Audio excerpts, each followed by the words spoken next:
Congressional Pickleball Cup sa Camarines Norte ilulunsad sa July 19.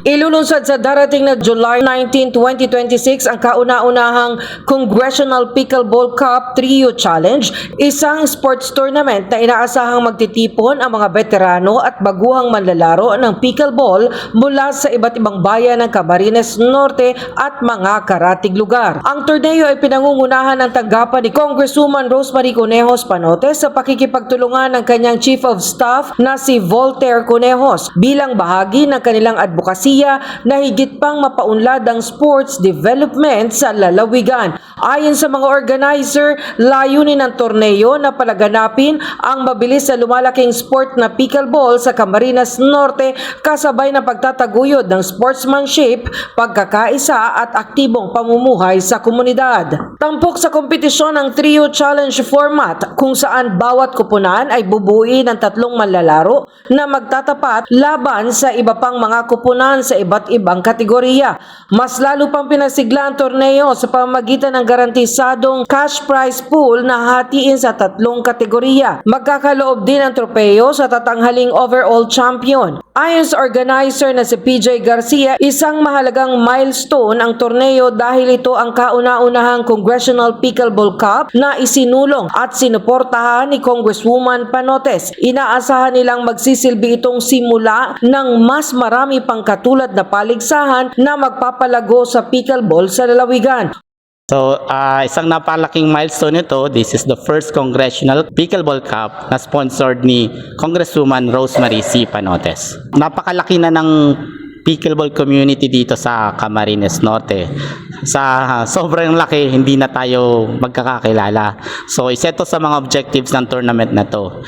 Yung camaraderie, and parang mapalago pa yung sports ng Camarines Norte. So hopefully, this is the first but not the last.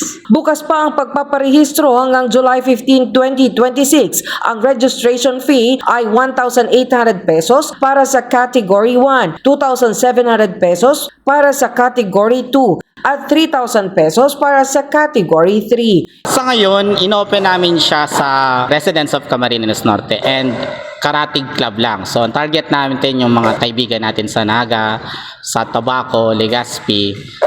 Pero kasi sa Camarines Norte lang, napakarami ng players eh. So, naniniwala ako sa Camarines Norte pa lang, marami nang mag-entry kagad. Hinati namin siyang sa 3 categories para ma-accommodate all level of skills. May bracket siya, no? So, yung category 1, ang maximum duper niya, sa hindi nakakalam ng duper, siya yung bali ranking nyo. Hinati ko siya sa 3 based doon sa skill level. So, ang guaranteed price natin ay 54K. Pag sinabing guaranteed, ibig sabihin, siya yung minimum na makukuha. So, we're still looking for sponsors para makadagdag sa mga premyo natin. Hinikayat ng organizer na si PJ Garcia ang lahat ng pickleball players sa Camarines Norte na samantalahin ang natitirang slots at makiisa sa torneo. Bukas din sila sa mga nais matutong maglaro ng pickleball at hinihikayat ang mga interesadong makipag-ugnayan sa kanila para sa karagdagang impormasyon. So yung mga kaibigan natin sa Naga, Legazpi, Tabaco, open pa po.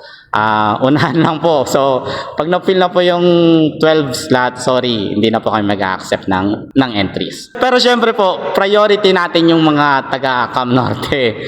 So mga taga-Cam Norte, alam ko nagpapatumpik-tumpik pa kayo. This is the first. So, this is historical. Nung lumapit na kay kong isa yun sa mga sinabi ko sa kanya, sabi ko, first in the Bicol, siya pa lang yung mag-sponsor ng pickleball tournament. Napakadami ng pickleball tournament. Halos monthly meron, pero siya pa lang yung mag-sponsor dito sa Bicol ng pickleball tournament.